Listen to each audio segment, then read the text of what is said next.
A form in a Zendesk is a pretty simple thing to do, and in this video I will be telling you how to add a form in it.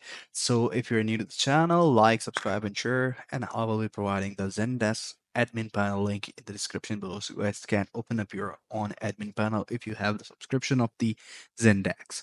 So what you have to do is to go to the home page of the admin panel, and once you're in it, just simply search ticket, and you will see in objects and rules there will be forms. Simply go ahead and click on forms, and you will be able to go ahead and add forms to your Zendesk. So just wait a few moments till the application is totally boot up. So once you're here, you will see that there is an add form option. Just go ahead and click on that.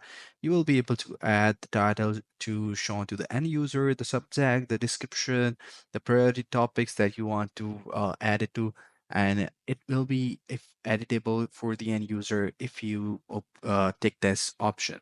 So if you have like enter all the data that you want to add, all you have to do is to, click on the save button, and then your form will be saved and you can use it in the tickets that you want to use. So this is how you guys can use it. I hope you find this video helpful. If you do, please consider subscribing to our channel. Take care. Bye bye.